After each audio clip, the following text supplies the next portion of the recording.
Gagana, gagana. Ayan. Ah, gumana siya. Gumana. Hindi siya So, good morning po habang tayo ay nag-aantay ng pasahero.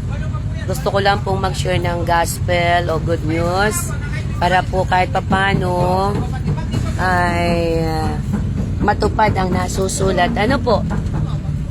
Sino po sa inyo ang mga Christian na hindi mahiya? Kayo mga anak, mga born again na kayo. Sino ang born again sa inyo na hindi mahiyang masabihin na born again? Ayan, purihin ang Panginoon. Sabi po kasi doon sa salita ng Diyos, wag nating ikakahiya na ibahagi si Jesus Christ sa mga jeep, sa mga kalye, sa palengke. Bakit? Kasi si Jesus Christ yung sinasabi na good news, mabuting balita na dapat malaman ng tao. Meron akong mga babasahin, tatlo na lang. Ano po? So, hindi ko po kasi kayo kilala. Pero,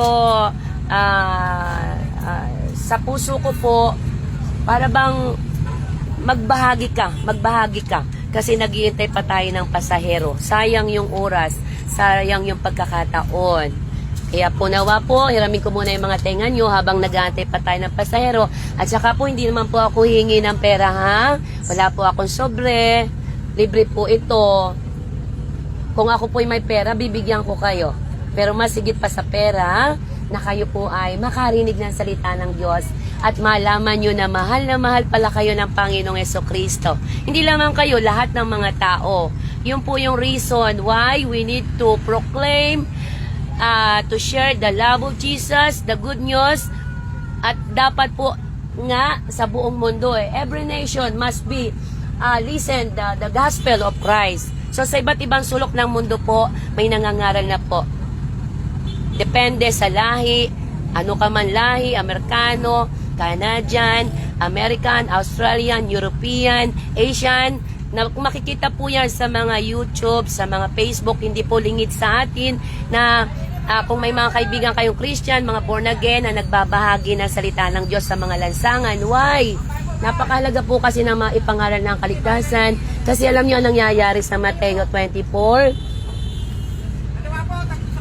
Natutupad na po yung mga nasusulat na babaha, may tidal wave, magtatagutom, magdidigmaan, magpapatayan, maraming virus na darating, kung ano-ano po. At yun po ay nakasulat. At sabi po doon, kapag po ang lahat ng mga tao sa nation ay nakarinig na babalik na ang Panginoon. Do you believe Jesus Christ is coming?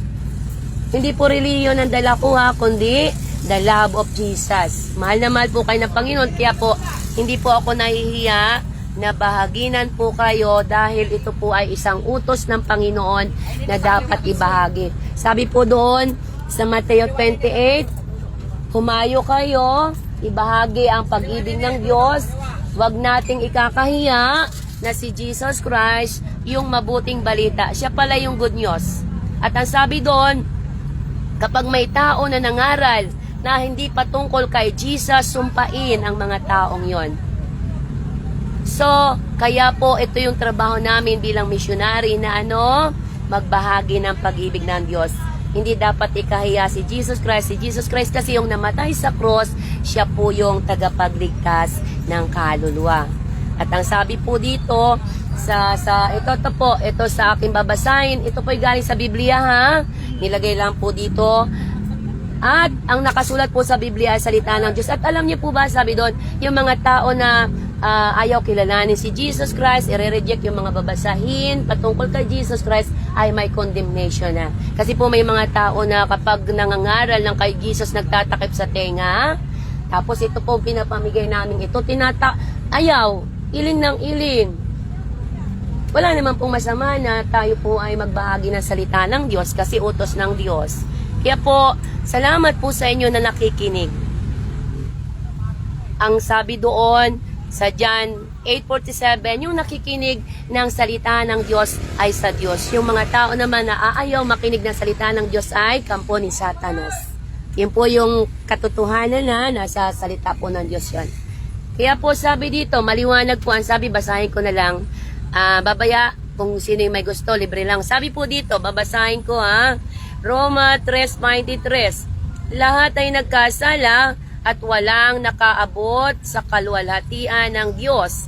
Ibig sabihin po, lahat ng tao ay nagkakasala at walang nakarating sa kaluwalhatian ng Panginoon. So, ibig sabihin, lahat po tayo makasalanan at dahil tayo makasalanan, nangangailangan tayo ng kaligtasan. At sino po yung nag-o-offer ng kaligtasan? Walang iba po, kundi ang Panginoong Jesucristo. Kailangan lamang po itong ma-declare. Kaya po nagkakaroon ng mga live na ganito para mabilis po na makarating sa mga tao ang kaligtasan para matupad na po ang pagbabalik ni Jesus Christ. Wala pong dapat ikahiya, wala po tayong dapat ikatakot dahil lahat naman po tayo. Sino pong naniniwala na si Jesus Christ ang tagapagligtas? Kasi sabi sa Biblia, yung ayaw maniwala na si Jesus ay Diyos, kawawa po siya. Kaya po, tandaan po natin, mahal na mahal po kayo ng Panginoon. Ang problema lamang po yung mga kasalanan na ginagawa natin. Pero kapag po tayo ay humingi ng tawad at nagsisi, tayo po ay patatawarin ng Panginoon. Kaya nga po sabi doon sa John 3:16, For God so loved the world that He gave His only beloved Son, that whoever believes on Him will not perish but have eternal life. Yung mga tao po pala na mananalig, manampalataya kay Jesus Christ, ay bibigyan niya ng buhay na walang hanggan at hindi po mapapahamak. May kapahamakan po at ang kapahamakan na sinasabi doon ay impyerno.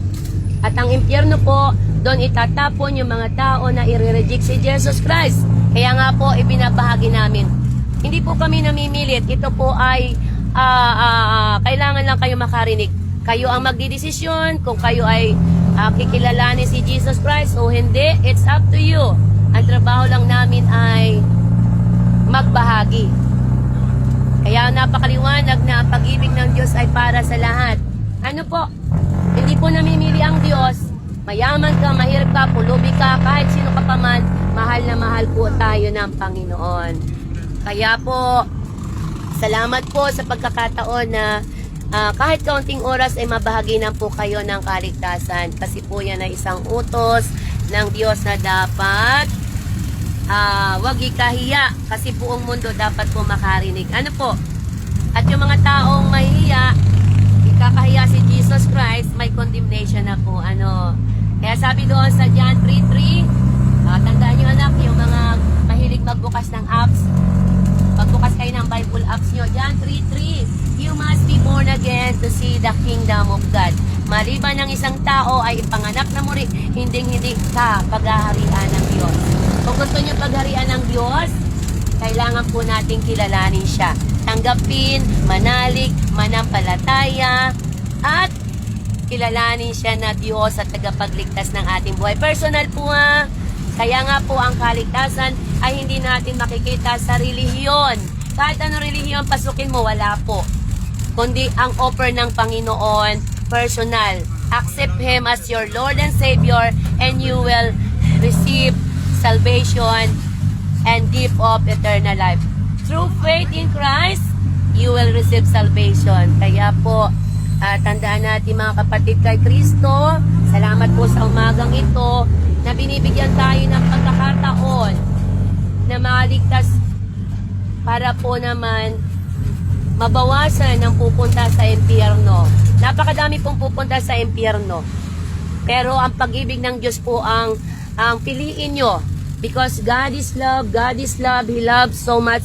At kung sino po yung namatay sa cross, siya po yung tagapagligtas ng ating kaluluwa. Yun po yung katotohanan. Hindi po ako magbabahagi sa inyo dito ng pag-ibig ng Diyos. Hindi po ako magbabahagi kung yung impyerno po ay hindi totoo. Totoo pong may impyerno. At doon po itatapon kahit sino ka pa man. Yung pera, kayamanan, hindi ka po maligtas. Pero once na ikaw ay nagpakumbaba, inamin natin na hindi natin kayang iligtas ang sarili natin, bibigyan ka ng pabor ng Panginoon. At ang buhay na walang hanggan ay ibibigay sa iyo ng Diyos. Hindi po reliyon ha.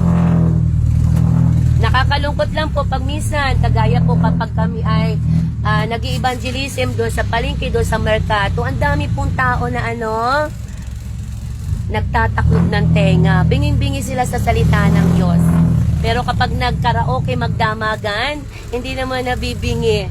Pero kapag yung salita ng Diyos, ito yung ganito, ay, kami parang kagabi po ay nag-evangelism. Alam niyo po, may nagtatakop ng ganon sa tenga, kawawa naman. Sino ba ang nagbigay ng buhay sa'yo ng hininga? Si Jesus Christ lang naman. Without Jesus Christ, you can do nothing. Your money, everything that you have in this world will not bring you to heaven. Only Jesus Christ. Kaya po, mananalangin po ako. Ama, salamat po sa umagang ito, sa mga kabataan, sa nanay, na nakinig po ng iyong pag-ibig. Salamat po. Salamat po na ako po'y tinuturuan mo na wag mahiya.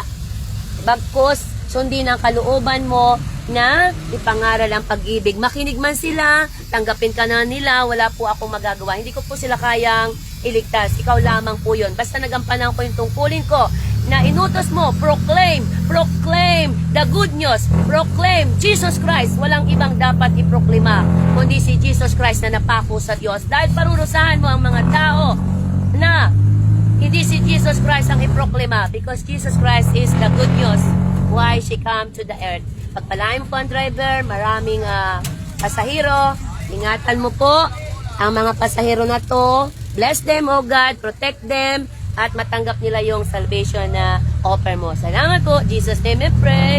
Amen. Salamat mga anak. Oh, sino ang gusto nito? May 3. Anak, libreng babasahin. Salamat, mapalad ka. Sino pa po? 4 pa pala yun. Yun, salamat. Sino pa po? Dadalawa na lang. Alam niyo po, napakapalad po. Ayun. Lord, bless them, ang 4 na to. Sabi mo kahit isa min lamang na tumanggap sa'yo, bibigyan mo, i-honor mo yung salvation. Yung nakakinig naman po, maghanap na lang po sila ng Bible, at ikaw na po ang mangusap. Ikaw naman po ang nagliligtas. Thank you, Father. We love you. Jesus name we pray. Amen. Salamat mga anak, ha? Salamat. Napakapalad nyo. Hindi ko kayo kilala, pero alam nyo kung sino ang nag-uutos sa akin, ang Panginoon, para bahaginan kayo. Kaya to God be the glory. Magandang umaga po. God bless po everyone. Amen.